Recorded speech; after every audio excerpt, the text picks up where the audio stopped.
Hello, and welcome to the first lecture on ethics and the biblical narrative. To start off this course on Christian social ethics, you're going to be reading from a number of different theological approaches to ethics and a number of different ways in which Christians throughout history have thought about ethical behavior. But the purpose of these four opening lectures that I'm going to be giving you is really to walk us through the biblical narrative, from creation, fall, redemption, all the way to consummation, and helping you think holistically and biblically about what it means to live ethically in God's world. So we're going to talk about these four things that Christians understand are happening in the world and how that impacts the way in which we think ethically. So for Christians, we understand the world as created by God. We understand that we live in a world that is fallen into sin, that we live in a world that is being redeemed by Christ, and that ultimately we live in a world that is going to be consummated or renewed by Christ in the end. And so what does it mean to live ethically in this sort of a world? To understand ourselves within this larger story. And that's critical for Christians, right, is that we believe that it's not our own personal stories, but really the larger story that really does matter and direct our lives. And so that's where we're going to be focused. So today, for our first lecture, we're going to be focused on creation and ethics. What does it mean to live ethically within a world that is created, a world that we did not make? So the idea here is to understand that the gospel story is not simply something that we tell. It's not simply something that we obey, but it's something that we live. So we're going to think about what does it mean to live, act, and move within this gospel story of creation, fall, redemption, and consummation. Okay? So, as I said, today we're starting with creation, and the next lecture we'll talk about the fall. So, some very basic but fundamental and important things to understand about the biblical worldview is first with creation is that in the creation narrative, God speaks and creation responds. In Genesis 1 and 2, God is the primary mover, and creation responds to it. God says, "Let there be light," and there is light. It's not the other way around. Creation does not tell God what to do. God tells creation what to do. So from the very beginning of the biblical narrative, we're set up to understand that there's a fundamental difference between the two, a distinction between God and creation. God is not the tree, but that these things are distinct. God is the law giver, and creation is the law receiver. The creation does not direct God. God directs the creation. And that's actually a very incredibly important foundation for how we think about Christian ethics, is that it is our calling to respond, not to direct. That we are not God. We are finite. God is infinite. That there's an understanding of dependence and independence, that God is independent. God does not need creation, but creation is quite dependent upon God's upholding. Throughout Scripture, we see this, that all of life depends upon God's constant providence. If he were to withhold his sovereign hand, creation would fall in upon itself. Creation is utterly dependent upon God's provision. But God is not dependent upon creation. God did not need creation. God does not need us, but did so out of a generous and gratuitous love, an act of generous hospitality, if you will. And furthermore, that God is sovereign. God is in control of creation. Throughout the biblical narrative, we have this understanding that God is king.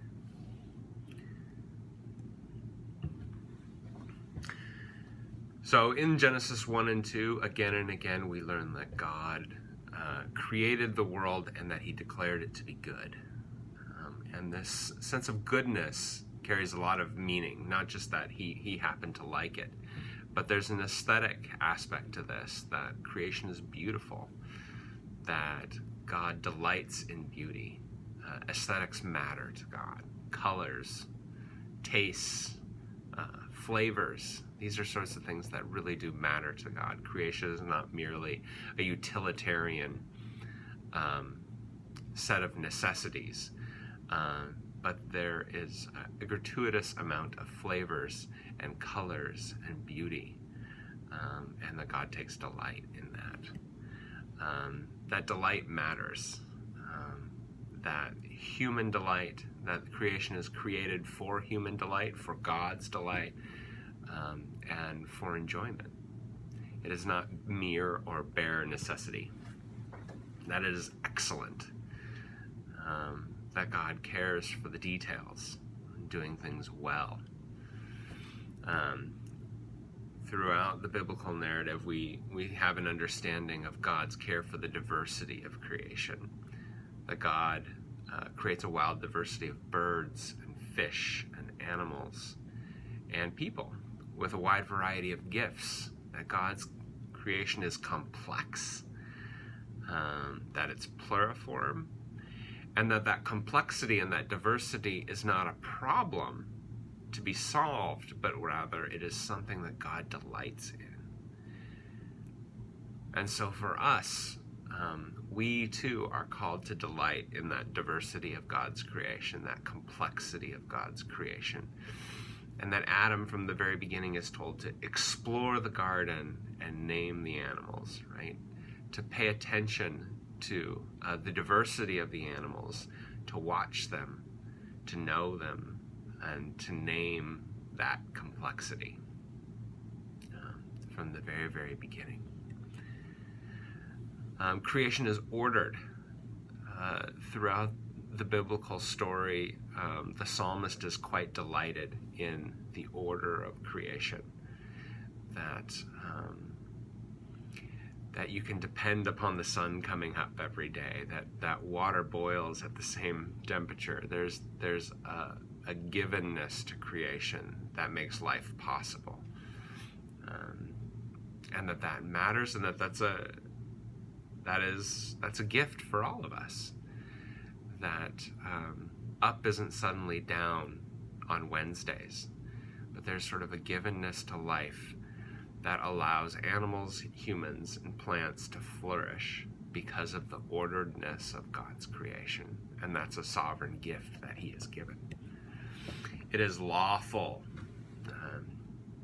Of course, in the Bible we have the givenness of the Ten Commandments, but we also have this understanding that God prints God's law on our hearts and indeed throughout creation, that there is a sense in which the patterns and desires of God's law are everywhere to be discovered. So when scientists discover that water boils at such and such a temperature, or that light travels at such and such a speed, they are investigating the laws of God's nature, of God's creation, and that God imprinted throughout our creation a sense of order and a sense of law. And so scientists, moral philosophers, are about exploring these sorts of laws of nature. And that it's gratuitous. There is no need for this many birds, this many different kinds of birds, or this many kinds of fish, or this many different kinds of people, with this many different kinds of gifts. There's an overflowing nature to God's creativity. God is not cheap. God is generous. So what does that mean for us, right? That's what we're going to be thinking about in terms of ethics. If God creates this world of beauty, delight, excellence, diversity, order, law, and gratuitousness, what does that mean for us who are made in his image? And further and finally here, creation is a gift.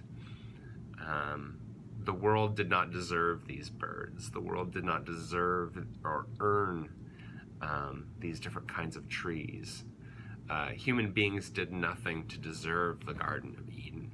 It is all gift. It is grace. So in creation, we have this setup of relationships, this understanding of connections. And the word that the Hebrews use for what is set up here is the word shalom. Now we translate this word as peace in English, but it actually means so much more to that. Theologian Cornelius Plantinga writes this. He says, "Shalom is the webbing together of God, humans, and all creation in justice, fulfillment, and delight."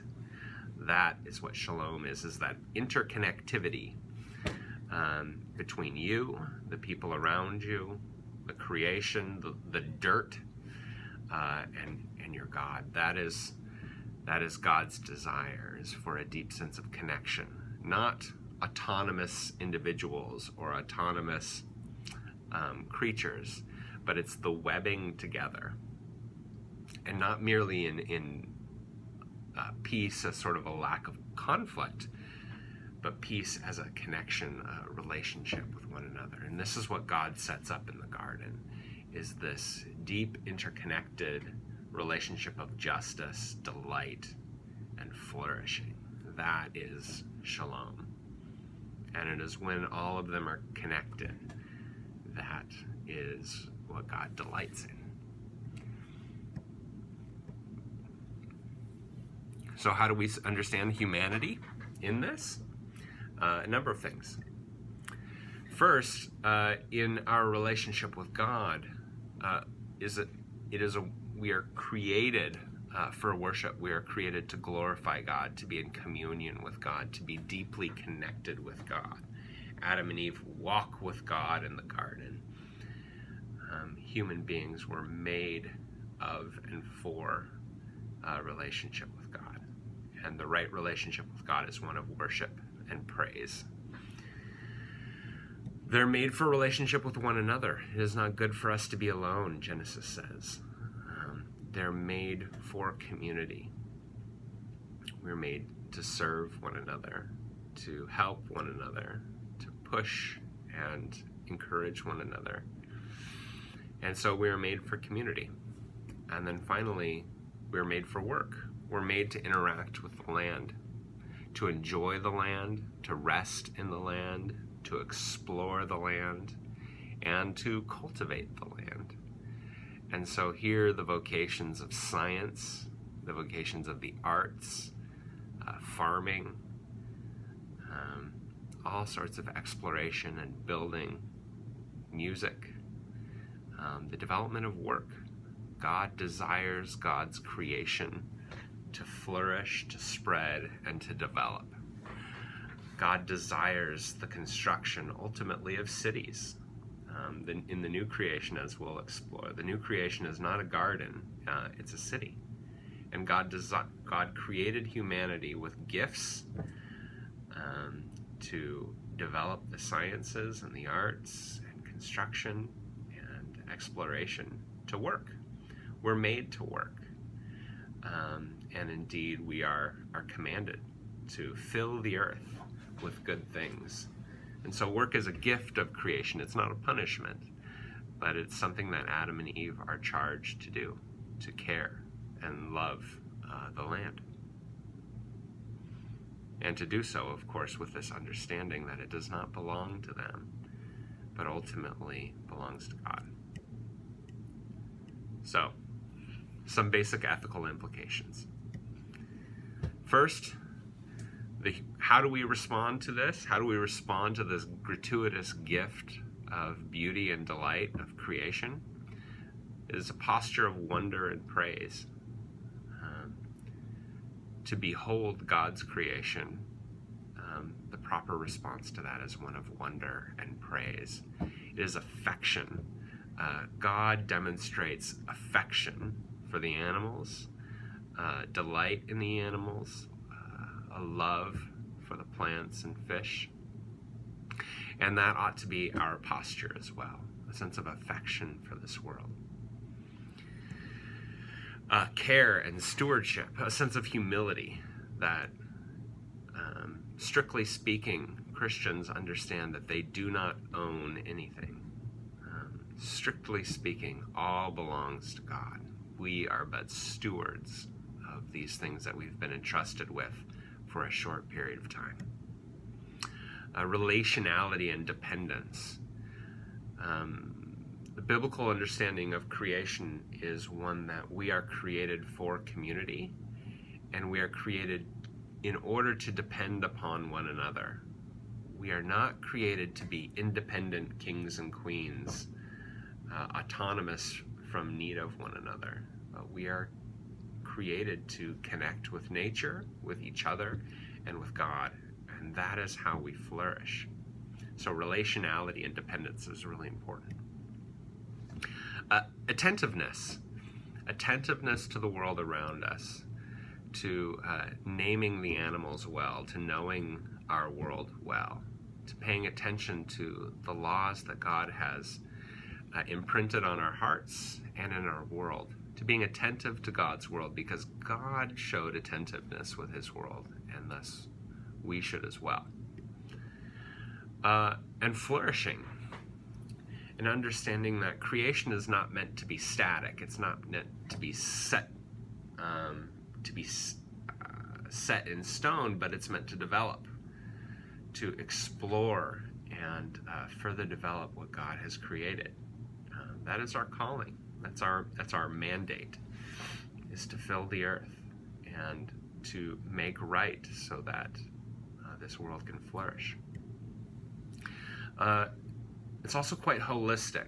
So the creational understanding is that what needs to be set right and what matters is not merely our relationship with God, though that's quite important, but also, in order to flourish, it's important for me not only to be connected with God, but for me to be rightly connected with other people and with the land.